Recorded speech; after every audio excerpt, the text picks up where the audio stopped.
वंदे पुरुषोत्तमं वंदे पुरुषोत्तमं वंदे पुरुषोत्तमं।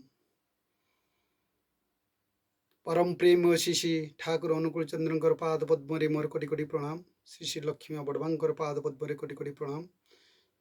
पूज्यपाद बड़दांगर पाद पद्म कोटि कोटि प्रणाम। आज आचार्य देव तांकर पाद पद्म मोर कोटि कोटि प्रणाम।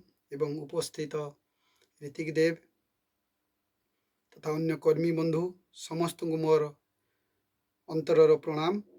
एवं समस्त गुरु भाई छोट छोट पिला मातृमंडली अन्य समस्त को मोर हृदय प्रीति भरा रा ओ जय गुरु। एवं सर्वप्रथमे आज जे यही सत्संग निवेदन करिसंती तांकर तांक परिवार शांति स्वस्ति जीवन कामना निमंते श्री श्री ठाकुरंकर पाद पद्म मु मोर प्रार्थना जनाऊछि। जय गुरु। तो आम माने गोटे कथा आलोचना रखी जे ठाकुरंकर जो सत्संग आम माने करचु आम मानकर सौभाग्य आम गुरु ग्रहण करचु ठाकुर को धरीचु से सत्संग आम माने आसी बसुचु शुणुचु। तो यही सत्संग आम मान घरे कले कौन उपकार अच्छी मुझे विषय टी आलोचना करी। प्रकृत में घरे करवा दरकार कि मंदिर केन्द्र में करवा हेले भल। प्रकृत में सत्संग भाई माने निज निज घरे सत्संग कले भल कहीं सत्संग जो सत्संग चली था सत्संग बेले स्वयं दयाल ठाकुर ही विजय ही था। किए भाई भावुए केमती विजय होती आम तो विग्रह रखी सत्संग करुचु ना विग्रह मध्य से सूक्ष्म रूप से प्रवेश करी एवं सी निश्चित भाव से आसी पहुँची था। यहाँ आम मान जाना नित्यांत दरकार। आम मैंने उपस्थिति को अनुभव करिपरिबा जदि आमे तांकर कर्म सब ठीक ठाक करि पारथवा निश्चित भाव अनुभव करिपरिबा। किंतु आमे तांको सूक्ष्म रूप दर्शन पाई दिव्य दृष्टि दरकार। से दिव्य दृष्टि पाई बहुत साधना दरकार। से जे मुझे खाली मुहरे कहीदेली से आसिक ये पहुँची था सूक्ष्म शरीर रे से आसी था यहाँ सत यहाँ प्रमाण मध्य रही वास्तव जीवन घटना रही मुझे कहि से घटनाटी जहाँफल ठाकुर आसिले कौन हुए जो जगह को स्वयं ठाकुर विजय हुंती से जगह पवित्र हो जाए। जिते नेगेटिव पावर थाए जिते कुशक्ति थाए सेगुड़ी दूरीभूत हो जाए वास्तु दोष थाए दूरीभूत हो जाए। से तो समस्ते नुआ घर प्रतिष्ठा हो जन्मदिन हो जेकोसी वैवाहिक उत्सव जेकोसी शुभ कर्म सत्संग ही करा जाए कहीं सत्संग घरे कले ठाकुर विजय ही था सबू शुभ होता है। तो मुझे वास्तव जीवन घटना कहि ठाकुर जो स्वशरीर हिमायतपुर थे से जड़े गुरु भाई दीक्षा नेले दीक्षा नापर से ठीक भाव में इष्टवृत्ति नाम ध्यान प्रार्थना सब ठीक ठाक भाव बहुत निष्ठापर भाव कर चलले 6 मास जाए से करी गले सबकि 6 मास पर से देखिले ठाकुर जो भाई मैंने सत्संग कर स्वशरीर घर को केतले जाऊँ तेणु सी भाविले मुझे आम घरे मुझ सत्संग रखी ठाकुर को आम घर को डाकबी और से मध्य ठाकुर पाखे नवेदन कले ठाकुर मु सत्संग रखी आप आम घर को आसबे और ठाकुर मध्य हसिले एवं कथा देले जा मु निश्चित भाव तो घर को आसबि एक कथा कहीकि पठेदेले और से खुशी है कि रास्तार आसु आसु सब गुरु भाई मान को निमंत्रण करी आसिले मु अमुक 12 दिन मु सत्संग रखी आपण मैंने निमंत्रण है आपने आसबे ठाकुर मध्य आम घर को आसबे कहते एक कथा कही गले और सत्संग दिन सत्संग आरंभ हवा समय है ठाकुर देखा ना सी गुरु भाईटी व्यस्त विव्रत हो पड़ी कड़े गले मो ठाकुर एत पर्यंत कहीं आसुना जहाँ भी सत्संग आरंभ है विग्रह सब सजबाज कराई धूप दीप फूल सुसज्जित कर गुरु भाई एवं अन्य ऋतिक दादा मान निमंत्रण कर बसी सत्संग आरंभ उपरे सी खाली रास्ता को आसी चाहते ठाकुर कहीं आसुना मत तो कथा देते आसबे से ऋतिक दादा बुझुते हो कथा जो देते से निश्चित भाव में आसबे आपण सत्संग बसतु सत्संग मन दिंतु ऋतिक दादा कहले से बसिले तापर सत्संग प्रार्थना आरंभ है सबकि आरंभ हो चली मध्य कौन हो धूपटी जो ठाकुर पाखे लगे से गुरु भाई धूपटी माने ठाकुर पादरे लगी से फोटोटीर पाद टिके पोड़ी जाइए एवं से देखने जिते आहरी माने से माने व्यस्त विवृत हो पड़ा अरे ठाकुर तो एमती कथा दी आसिले आहरी ठाकुर फोटोरे मोर धूप लगी पादटी पोड़ीगला और यहाँ अशुभ सूचना दौर तेणु से व्यस्त विवृत हो पड़े और दयाल ठाकुर को निवेदन कले हे ठाकुर तुम्हें आस जमती हो आम घर को आसतु से निवेदन कले एवं तापर भजन कीर्तन चली थाए ता मध्य मझे से उठी जाकि देखु थाए कहीं ठाकुर आसिले एत पर्यंत आसुना तापर କୀର୍ତ୍ତନ ସରିଗଲା, ଯାଜନ ସରିଗଲା, ଆନନ୍ଦ ବଜାର ଆରମ୍ଭ ହେଲା। କାରଣ ହୁଏତ ସତ୍ସଙ୍ଗରେ ଆସିପାରିଲେ ନା, ଆନନ୍ଦ ବଜାର ବେଳକୁ ଠାକୁର ଆସିପାରନ୍ତି ସେ ଗୁରୁ ଭାଇ ଭାବୁଛନ୍ତି। ତାପରେ ଆନନ୍ଦ ବଜାର ବି ସରିଗଲା, କିନ୍ତୁ ଠାକୁର ଆସିଲେ ନାହିଁ। ସେ ଦେଖିଲେ, ତାପରେ ରୀତିକ ଦାଦା ତାଙ୍କୁ ବୁଝେଇ ସାନ୍ତ୍ୱନା ଦେଇ, ହଉ ଠିକ୍ ଅଛି, ଠାକୁର କାହିଁକି ଆସିଲେନି ସେଟା ପରେ ଆପଣ ଜାଣିପାରିବେ, ଆଉ ଯାଇ ବୁଝିପାରିବେ। କିନ୍ତୁ ଠାକୁର ସଶରୀରେ ନ ଆସିଲେ ବି ସେ ସୂକ୍ଷ୍ମ ରୂପରେ ମଧ୍ୟ ଆସନ୍ତି। ରୀତିକ ଦାଦା ମଧ୍ୟ ସେ ବୁଝେଇ ଦେଇକି ଗଲେ ଗୁରୁ ଭାଇ। କିନ୍ତୁ ଗୁରୁ ଭାଇର ମନ ତ ବୁଝେ ନା, ଠାକୁର ମୋତେ ଆସିବେ ନିଜେ କହିଲେ କାହିଁକି ଆସିଲେନି। ରାତି ପାହିଛି, ତାପର ଦିନ ସକାଳ ଉଠି ସେ ଦୌଡ଼ିଛନ୍ତି ହିମାୟତପୁର ଠାକୁରଙ୍କ ପାଖକୁ। ଯିବା ବେଳକୁ ସମସ୍ତେ ଖାଲି କଥା ହେଉଛନ୍ତି, ଠାକୁରଙ୍କର ଦେହ ଖରାପ, କ'ଣ ହେଇଛି କ'ଣ ନାହିଁ, ସୁନସାନ ଭଳିଆ ଲାଗୁଛି। ସେ କହିଲେ କାଲି ରାତିରେ ତ ମାନେ ଠାକୁରଙ୍କୁ ମୁଁ ଦେଖା କରିକି ଗଲି, ଡାକିକି ଗଲି ଆଉ ସତ୍ସଙ୍ଗ ପାଇଁ, ଆଜି କ'ଣ ଦେହ ଖରାପ ହେଇଗଲା। ଏହା ଭାବିକି ସେ ଠାକୁରଙ୍କ ପାଖକୁ ଗଲେ।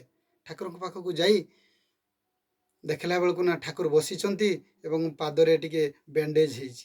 ଏବଂ ଠାକୁର ତାକୁ ଦେଖି କହୁଛନ୍ତି, କିରେ ଆରେ ତୁ ଧୂପଟି ଯେତେବେଳେ ଲଗେଇଲୁ ଟିକେ ଦୂରେଇକି ଲଗେଇଥିଲେ ହେଇନଥାନ୍ତା। ତୁ ଏତେ ପାଖରେ ଲଗେଇଲୁ ଯେ ମୋ ଗୋଡ଼ରେ ଲାଗିଗଲା, ମୋ ଗୋଡ଼ଟି ପୋଡ଼ିଗଲା। ଏବଂ ସେ ଗୁରୁ ଭାଇ ଶୁଣି ମାନେ ଆଶ୍ଚର୍ଯ୍ୟ ହେଇଯାଇଛନ୍ତି। କ'ଣ କଥା, ମୋ ଘରେ ମୋର ଇଏ ଅଘଟଣ ଘଟିଲା, ଠାକୁର କେମିତି ଜାଣିଲେ? ଏବଂ ଫଟୋରେ ମୋର ଧୂପ ଲାଗିଗଲା, ଠାକୁରଙ୍କର ପାଦ କେମିତି ପୋଡ଼ିଲା? ସେଇଠି ସେ ଅନୁଭବ କରିପାରିଲେ ଠାକୁର ହେଉଛନ୍ତି ସ୍ୱୟଂ ଦ୍ରଷ୍ଟା ଏବଂ ଚାରିଆଡ଼େ ସେ ଥାନ୍ତି। ଖାଲି ସଶରୀରରେ ନୁହେଁ, ସୂକ୍ଷ୍ମ ଶରୀରରେ ମଧ୍ୟ ସେ ପହଞ୍ଚିଥାନ୍ତି। ସେ ଜାଣିପାରିଲେ ଏବଂ ଆଖିରୁ ଆନନ୍ଦର ଲୁହ ଝରି ପଡ଼ିଲା ଏବଂ ଠାକୁରଙ୍କର ସେଠି ପ୍ରଣାମ କଲା। ପ୍ରଣାମ କରି ତାର ଜୀବନ ଧନ୍ୟ ହୋଇଛି। ନିଜକୁ ନିଜେ ସେ ଭାବିଲା ଯେ ଠାକୁର ଆମ ଘରକୁ ଆସିଥିଲେ, ସଶରୀର ନ ଆସିଲେ ବି ସୂକ୍ଷ୍ମ ରୂପରେ ସେ ଆସିଥିଲେ। ସେଇଠୁ ସେ ଏମିତି ଭାବରେ ଠାକୁରଙ୍କର ଜଣେ ଭଲ ଭକ୍ତ ହେଇଗଲେ ଯେ ସେ ଭବିଷ୍ୟତରେ ଜଣେ ଭଲ ମଣିଷ ହେଇଗଲେ, ଭଲ କର୍ମୀ ହେଇଗଲେ ଏବଂ ଠାକୁରଙ୍କର କର୍ମ ହିଁ କରିଚାଲିଲେ ସାରା ଜୀବନ। ସିଏ ଏଇ ହେଉଛି ଠାକୁରଙ୍କର ଲୀଳା। ତେଣୁ ଯେଉଁଠି ବି ସତ୍ସଙ୍ଗ ହୁଏ ଠାକୁର ସେଠି ପହଞ୍ଚିଥାନ୍ତି। ଆମମାନେ ଜାଣିବା ଦରକାର, ଆମମାନେ ମୁଖ୍ୟତଃ ଦୁଇଟି କାମ କରିବା ଦରକାର। କ'ଣ ନା, ଇଷ୍ଟବୃତ୍ତି ଠିକ୍ ଟାଇମ୍ରେ କରିବା ଏବଂ ସତନାମ ହିଁ ସଦାସର୍ବଦା ରହିବା। ଏଇ ଦୁଇଟା ଯଦି ଆମେ ଠିକ୍ଠାକ୍ ଭାବେ କରିପାରିବା, ଅନ୍ୟ ଗୁଡ଼ିକ ଧୀରେ ଧୀରେ ଠିକ୍ଠାକ୍ ହେଇଯିବ। ତେଣୁ ଆସନ୍ତୁ, ଆମମାନେ ସେଇ ଠାକୁରଙ୍କୁ ଧରିଛେ, ଆଉ ଅତି ସୌଭାଗ୍ୟର କଥା।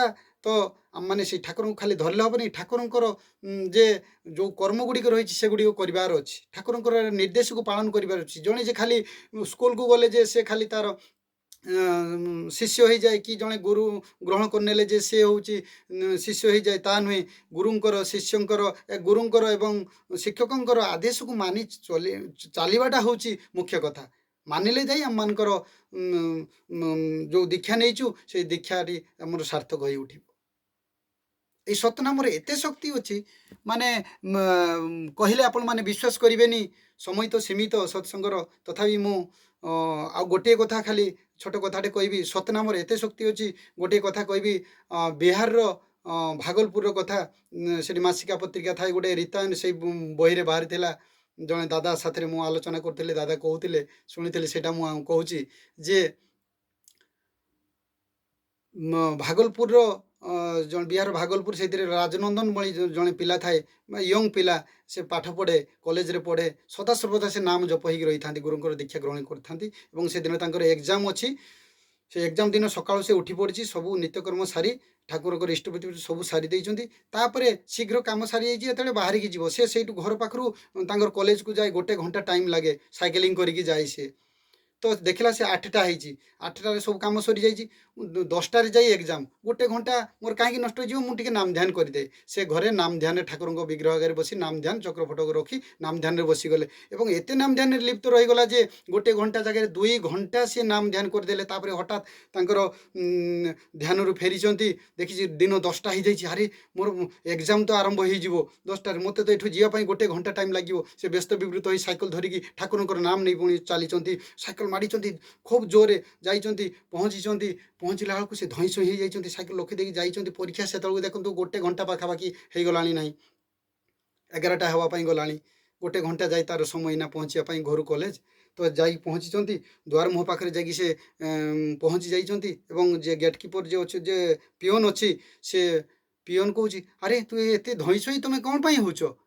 ତୁମେ ପରା ଏବେ ବାହାରକୁ ଗଲ, ଏବେ ଧଇଁ ସଇଁ କାହିଁକି ହେଉଛ? ସେ କିଛି ବୁଝିପାରିଲେନି ରାଜନନ୍ଦନ। ସେ ଘର ଭିତରକୁ ପହଞ୍ଚିଲେ, ଆସିକି ଦେଖିଲେ ତାଙ୍କର ଯେଉଁ ରୋଲ୍ ନମ୍ବର ଯେଉଁ ଟେବୁଲରେ ସେ ବସିଛନ୍ତି, ଖାତା ଅଛି, ଲେଖା ମଧ୍ୟ ହେଇଛି, ଅଧା ଲେଖା ମାନେ ଗୋଟେ ଘଣ୍ଟା ଭିତରେ ଯେତିକି ଲେଖିବା କଥା ଆହୁରି ଅଧିକ ଲେଖା ହେଇଯାଇଛି। ସେ ଆଶ୍ଚର୍ଯ୍ୟ ହେଲେ, କ'ଣ କଥା? ତାଙ୍କରି ହ୍ୟାଣ୍ଡ ରାଇଟିଂ, ସେଇ ସବୁକିଛି ରୋଲ୍ ନମ୍ବର ଫଲ ସବୁକିଛି ତାଙ୍କରି ହ୍ୟାଣ୍ଡ ରାଇଟିଂ। ସେ ବୁଝିପାରିଲେନି, ତଥାପି ବସିକି ଦେଖିଲେ ଏବଂ ଯାହା ପ୍ରଶ୍ନର ଉତ୍ତର ଥିଲା ଆଉ ସେ ସବୁ ଲେଖିଲେ। ସବୁ ଲେଖି ସାରିକି ସେ କିନ୍ତୁ ଭାବୁଥାଏ, ଏମିତି କାମ କେମିତି ହେଇପାରେ? ମୁଁ ତ ଆସି ନାହିଁ, ମୋର ହ୍ୟାଣ୍ଡ ରାଇଟିଂରେ କିଏ ଲେଖିଦେଇଗଲା? ପୁଣି ସେଠି ସେ ପିଅନ କହୁଛନ୍ତି ଯେ ତୁ ତ ଏବେ ବାହାରକୁ ଗଲୁ, ପୁଣି ଧଇଁ ସଇଁ ହେଇକି କାହିଁକି ଆସିଲୁ? ତ ସେଇଠି ସେ ଭାବୁଥାଏ, ଇଏ ହେଉଛି ବୋଧେ ସେଇ ଠାକୁରଙ୍କର ଲୀଳା, ନହେଲେ ଆଉ କିଏ ଆସିକି ଏମିତି କାମ କରିପାରିବ? ସେ ଯାହା ବି ହଉ ଲେଖା ସରିଲା। ଲେଖା ସରିଲା ପରେ ସେ ଘରକୁ ଗଲା। ଘରକୁ ଯାଇ ସେ କେମିତି ତାଙ୍କ ଯେଉଁ ଦୀକ୍ଷା ନେଇଛନ୍ତି, ଯେଉଁ ରୀତି ଦାଦା ତୁ ତାଙ୍କ ସାଥିରେ ଦେଖା କଲେ। ଦେଖା କରିକି କହିଲେ ଯେ ଦାଦା ଏମିତି ଏମିତି ଘଟଣା ମୋ ସାଥିରେ ହେଲା। ତ କ'ଣ ଏମିତି କିଭଳି ହେଇପାରିଲା? ସେଠି ଦାଦା ମାନେ ଅତି ଆନନ୍ଦିତ ହୋଇ ତାଙ୍କ ଆଖିରୁ ଲୁହ ଝରି ପଡ଼ିଲା ସେ ରୀତି ଦାଦାଙ୍କର, ଯେ ତୁ ହେଉଛୁ ବହୁତ ଭାଗ୍ୟବାନ ରେ ରାଜନନ୍ଦନ। ସ୍ୱୟଂ ଠାକୁର ଆସି ମାନେ ତୋ ଖାତାରେ ଲେଖି ଦେଇଯାଇଛନ୍ତି, ତୋହରି ରୂପଧାରୀ ସେ ହେଇ ଆସିଛନ୍ତି। ନହେଲେ ସେ ପିଅନ କେମିତି କହିଲା ଯେ ତୁ ବାହାରକୁ ଯାଇଛୁ? ତୁ ତ ସେତେବେଳେ ପହଞ୍ଚିଲୁ ପରୀକ୍ଷା ହଲରେ, ତୁ ବାହାରକୁ, ତୋର ଆସିବା ନେଇ ଠାକୁର ସେତେବେଳେ ବାହାରକୁ ଯାଇଛନ୍ତି। ଯେହେତୁ ତୁ ଆସୁଛୁ ଆଉ ତେଣୁ ତୁ ଆସିକି ଦେଖିଲୁ ତୋର ଖାତାରେ ଠାକୁର ହିଁ ଲେଖି ଦେଇଛନ୍ତି। ତାହେଲେ ଭାବ, ତୁ ଯେଉଁ ସତନାମ ସଦାସର୍ବଦା ଜପୁଛୁ, ସେ ନାମର କେତେ ଶକ୍ତି। ନାମ ବଳରେ ସବୁ କିଛି ହାସଲ କରିହେବ। ଯଦି ଆମେ ଠିକ୍ ନିୟମ ନିଷ୍ଠାରେ ରହି ସେ ନାମ ଜପ କରିବା, ତାହେଲେ ନିଶ୍ଚିତ ଭାବରେ ଆମେମାନେ ସବୁକିଛି ଆମେମାନେ ହାସଲ କରିପାରିବା।